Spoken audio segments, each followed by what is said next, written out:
Hi, everybody. This is um, kind of a review of chapter 4 and chapter 5 of the book that we're reading, Fault Lines. So in chapter 4, A New Religion, he begins talking about some things, like a thing called anti-racism, which, if you have heard the news and you're kind of like following through all of this, I'm just thinking about all the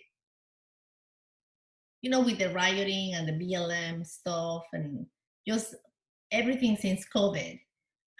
Even on Facebook, if you were kind of like following stuff on Facebook, um, I so many people in ministry that um, I followed and also that I were friends with, just saying that it was not enough to be not racist, that you had to be anti-racist. So he explains what it means.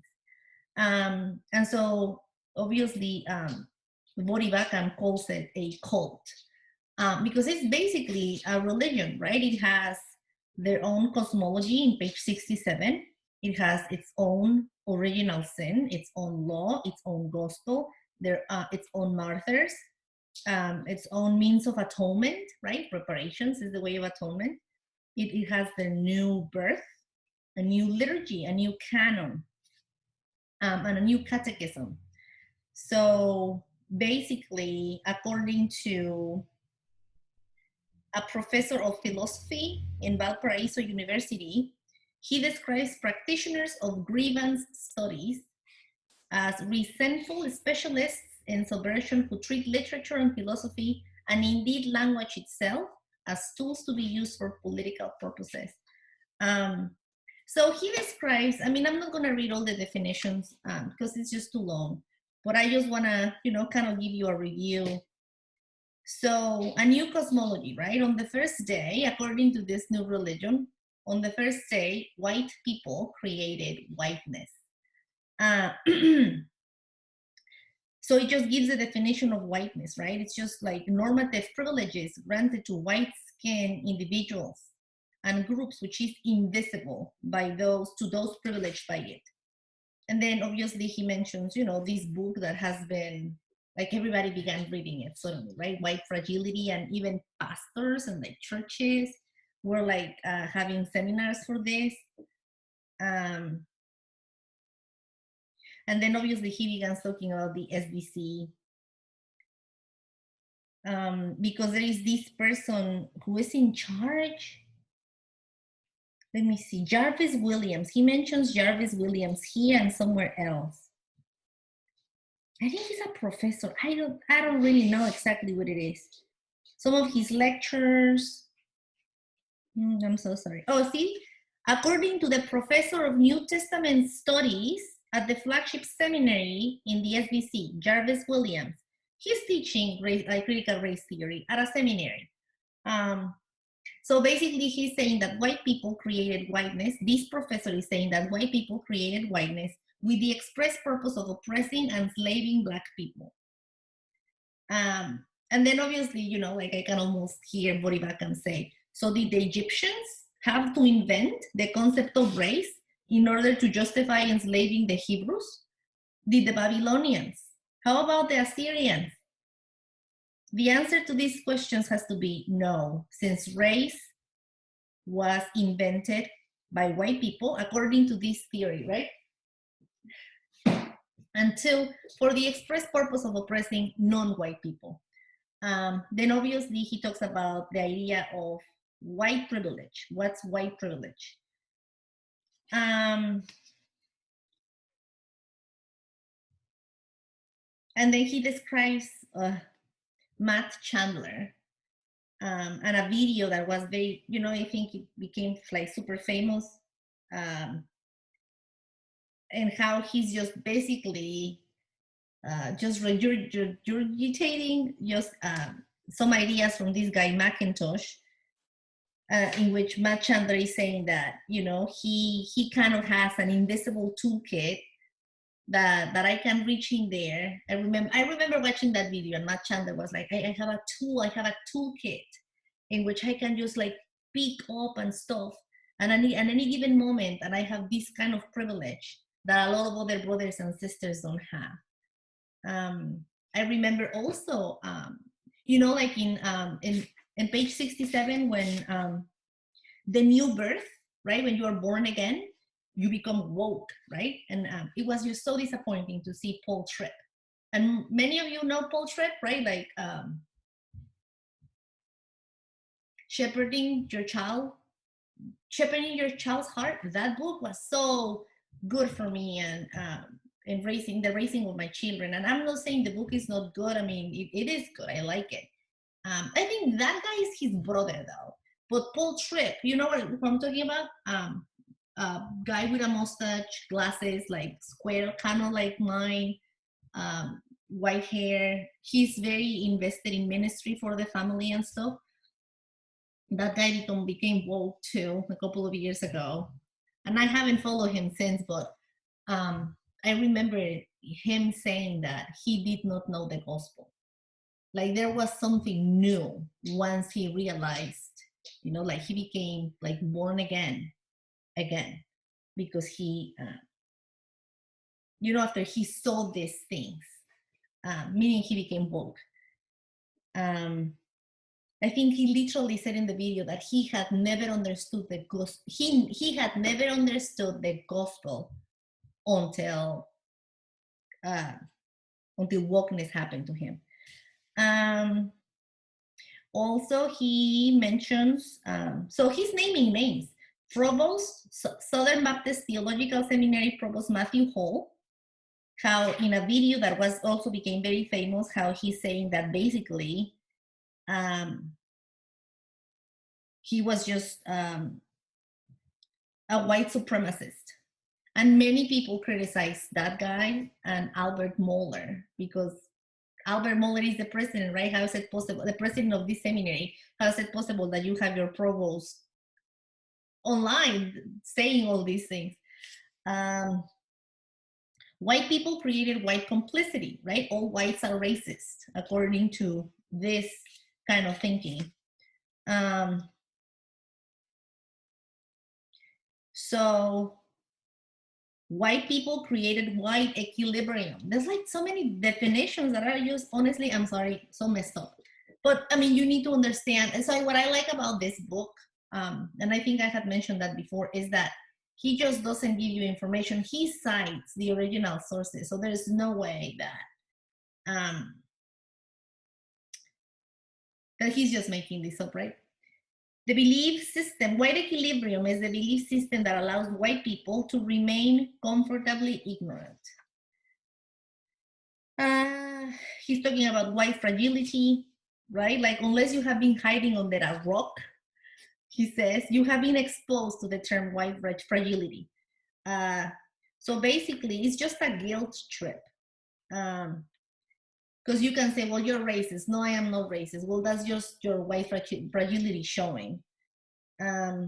It's always your fault, basically, right? The question is not, is racism, does racism exist in this situation? But in what ways is racism showing? So he describes the new original sin in this kind of new religion, right? The sin of racism. He mentions a pretty famous pastor, also on Twitter at least, or on SBC Twitter, Dwight McKissick.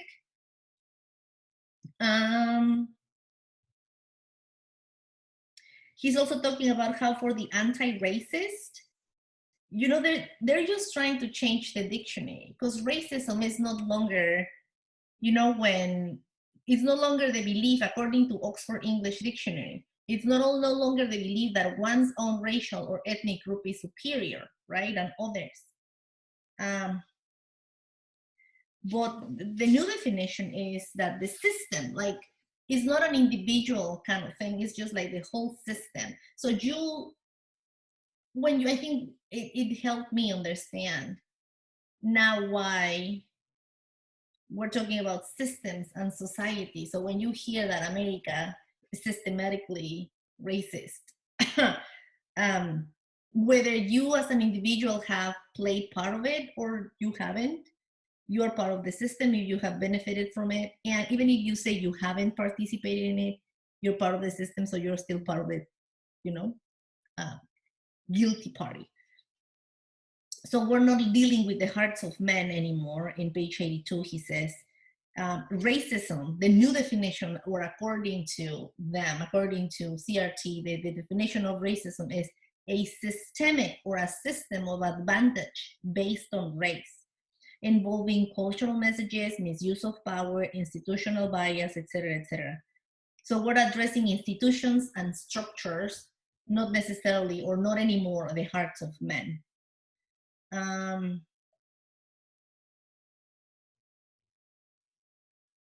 So obviously when you say, well, but I'm not racist, right? So if you are white, other person would say, well, that's your white fragility speaking. And if you're actually somebody like me, who ethnically I'm Mexican, right? I'm not white, I'm Hispanic. Somebody would say, well, just because that's your internalized racism, right? It's like you're, yeah, like I have benefited from this stuff too. Well, like the same thing with Asians. Now that I've been like following, I mean, the book is just helping me process stuff. The whole issue with Asian Americans and how they are, they're like an elephant, like the white elephant, or like they're like a problem to the CRT narrative, right? Because Asians are non-whites, but they're super, super, super successful. And they're super smart and they're super wealthy. And so they're an inconvenience to them, to the point that I think many universities, Ivy Leagues, have been discovered to not allow Asians to either earn scholarships or either apply. They apply, but they reject their application based on subjective measures that the committee or whomever makes the whoever says, yeah, you can come to our college or whatever. So basically, it's based on racism because they're Asians. So he explains what systemic sin is and how America has sinned according to this. And so if you are an American, right, you have inherited that sin, the sin of racism, whether you know it or not. We have to address racism as a corporate problem, writes a guy called Aaron Preston.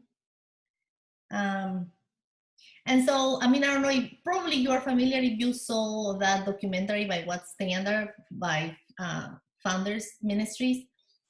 It opens up with a conversation between Michael O'Fallon and two, I think one is Baucham, but I don't remember his first name, and the other guy is James Lindsay. And so James Lindsay is very popular on Twitter because he's kind of like leading, well, not necessarily just the only one leading, but he's very outspoken against CRT. And so he wrote a book called Cynical Theories, and he explains all of these things, and he has a website. And so he has given some advice on, like, you know, like if your church is going woke, or if your office is going woke, like what do you do? And so he always says, you know, like racism is a corporation problem, or like a corporate problem. He's always telling you to fight and say, okay, you say that in this situation racism exists, show me, like what are your facts, what's your evidence, so that we can take care of the problem. But as I am understanding, it doesn't really matter. Like it doesn't really matter what you show them, because then now I think it's in this same chapter, or maybe on the next one, that the new priesthood, which is chapter 5, it says that really facts doesn't matter to the proponents of CRT, because facts and objectivity and all of that scientific method, you know, with the way you can prove stuff, is just it's just a tool of whites, right? Or white colonization, or like it's just there was this survey or this statistics or something at the Smithsonian that I think he doesn't mention that. I read it. I read the original many months ago when it happened to appear on Twitter. Like, if you want to be on time for an appointment, that's uh, that's proof of whiteness. If you're a hard worker, that's proof of whiteness. If you are heterosexual, that's proof of whiteness. So it's just, it's just crazy. So basically, for this Ibrahim Kendi, which like the most famous anti-racist, he wants racial inequity to be over, right? So the solution is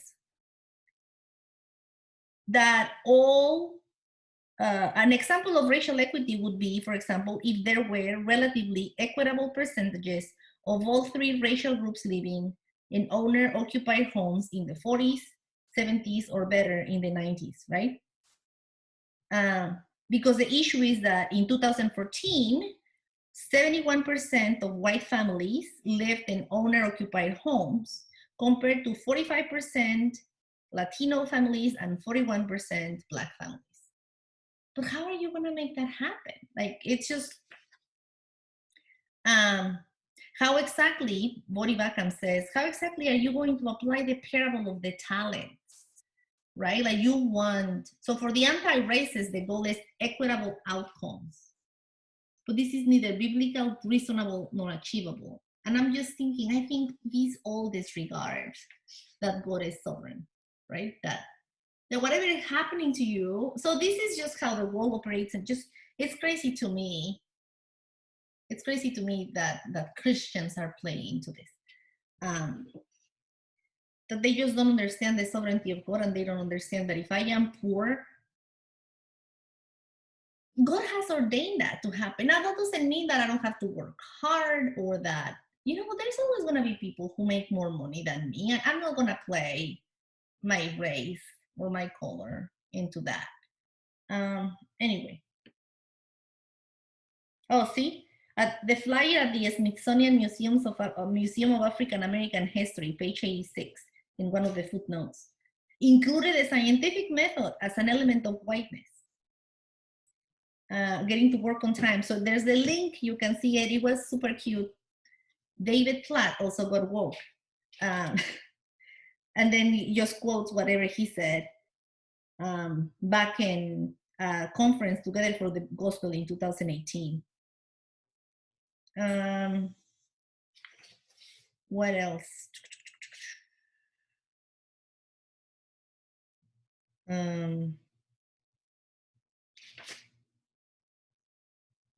Yeah, well, okay, so he finished the chapter with the words of Milton Friedman, who says, a society that puts equality in the sense of equality of income ahead of freedom will end up with neither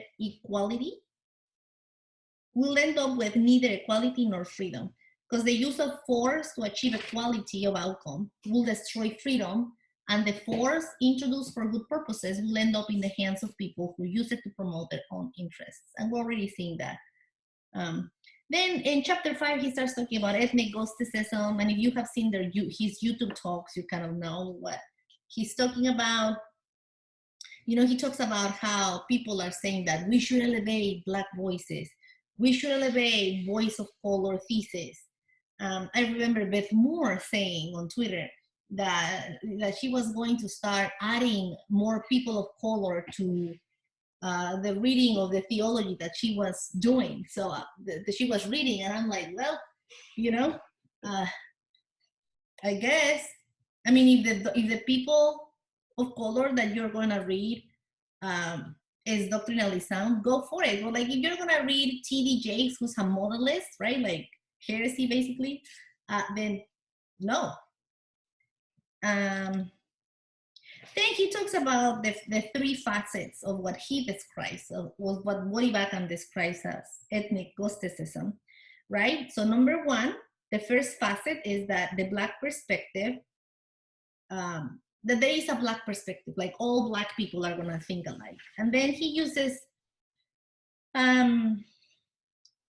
he just continues the chapter explaining why that is just not correct.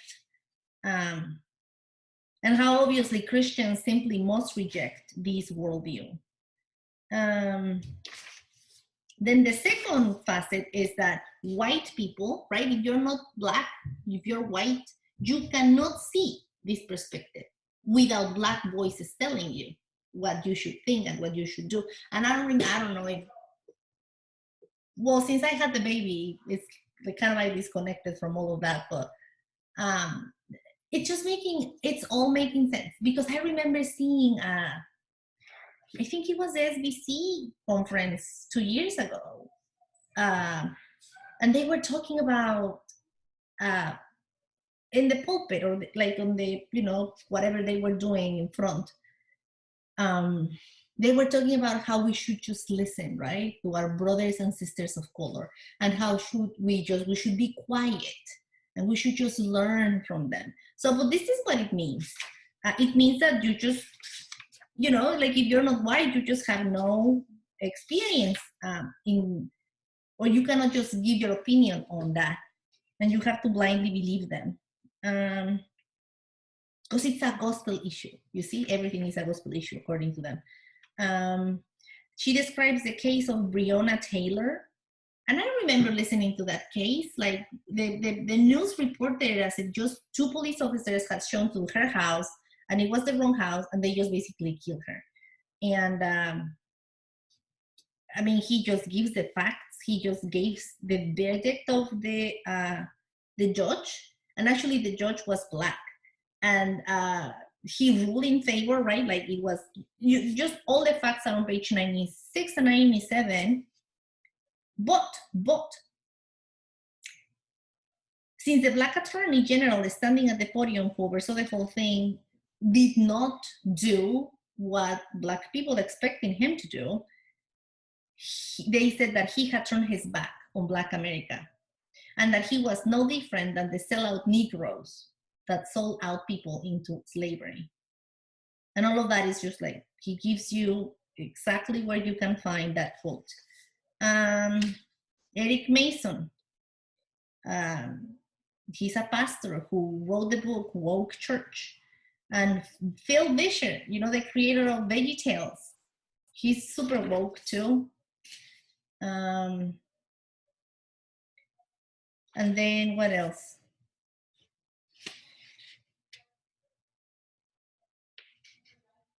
See, well, he's talking about people of color.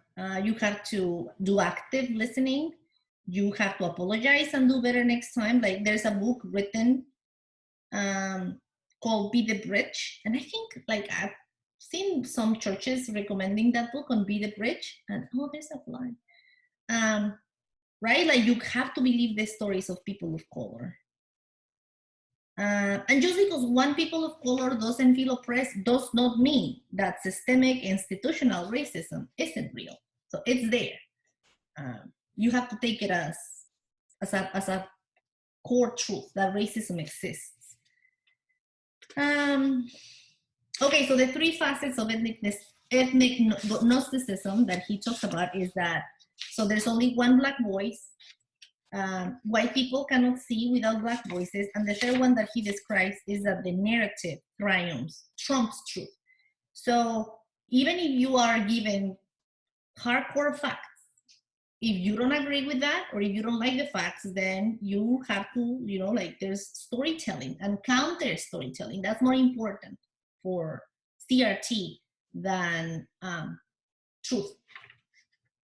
And then he just gives examples of, situations in which black people lied about their encounters with the police. Now that doesn't mean every single encounter with the police that there have not been cases where racism exists or stuff like that, but many things have been just total lies. So he gives 4 examples. He says also that in his lifetime, in Voddie's Baucham lifetime, the rate of police killings of Black Americans has fallen by 70%. But yet, every time he turns around, there's a headline about police hunting and killing unarmed Black men, or motorists testifying of profiling, threats of violence, and intense fear of police brutality. So he finishes the chapter by saying the very idea of dividing people up by ethnicity and then declaring some of them wicked oppressors and others the oppressed is inconsistent with the biblical doctrine of universal guilt. And then he obviously quotes Romans 3:9-18, right? Where like, none is righteous, not no one. No one seeks for God. All have turned aside. So basically, the doctrine of total depravity. Because this is just not the state of white men, it is the state of all men. But if you have, unless, like he says, you have been living under a rock, Black people cannot be racists. So anyway, so he just says, well, if this thing, I mean, it's just unbiblical to think like that, right? So if this doesn't come from the Bible, he asks, then where are these ideas coming from? And that's how he ends the chapter. Anyway, I'll just read two more and then I'll just send another email for next time. Thank you, bye.